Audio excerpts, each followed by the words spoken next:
প্রিয় ঈদগাহবাসী, নীলফামারী 4 আসনের সংসদ সদস্য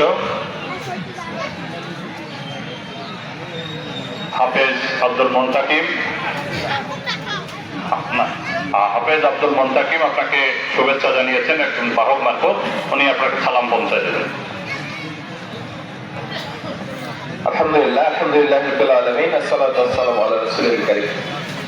সম্মানিত মুসলিমবৃন্দ, আপনারা নিঃসন্দেহে রমজান মাসে অনেক আলোচনা শুনেছেন। আমি আর কোনো কথা বলতে চাই না। তো আল্লাহ তাআলা আমাদের যে তাকওয়ার শিক্ষা দিয়েছেন, রমজান থেকে পেয়েছি, যে প্রশিক্ষণ পেয়েছি, সে অনুযায়ী আল্লাহ তাআলা আমাদেরকে আমল করার তৌফিক দান করুন।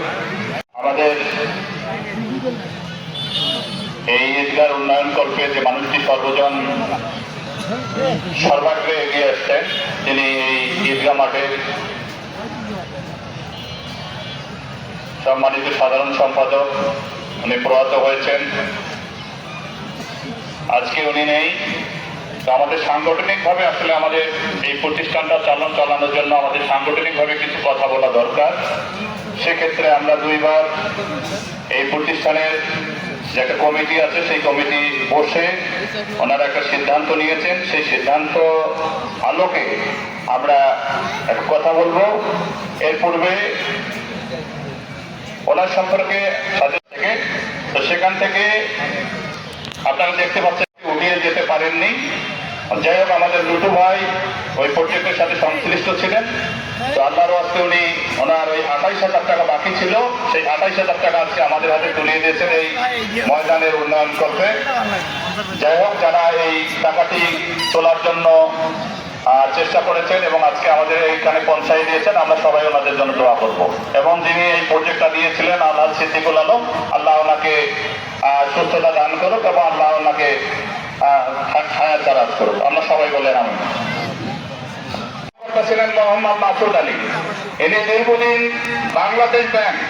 বাংলাদেশের কেন্দ্রীয় ব্যাংকের একজন কর্মকর্তা ছিলেন। উনি এখন হচ্ছেন অবসরপ্রাপ্ত, যেহেতু বাড়িতে আছেন। আমরা তার কাছ থেকে ওনার যে মস্তিষ্ক প্রসূত যে উদ্ভাবনী ক্ষমতা আছে, সেইটা দিয়ে আমাদের এই ঈদগাহ মাঠ থেকে উনি আরো একটা ভালো।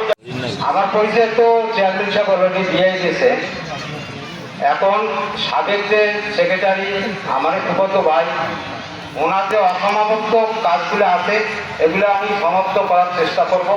এবং আমাকে যেহেতু দায়িত্ব দেওয়া হয়েছে, পরিকল্পনা তো অবশ্যই আমার আছে। আমার প্রথম পরিকল্পনা হলো যে সবারই সহযোগিতা চাই এবং ভালোবাসা চাই। সবারই সহযোগিতা ছাড়া এই উন্নয়নমূলক কাজগুলো করা অসম্ভব হয়ে দাঁড়াবে। আমি আশা করি যে ভবিষ্যতে সামনের কাজগুলো এগিয়ে নেওয়ার জন্য সবাই এগিয়ে আসবেন এবং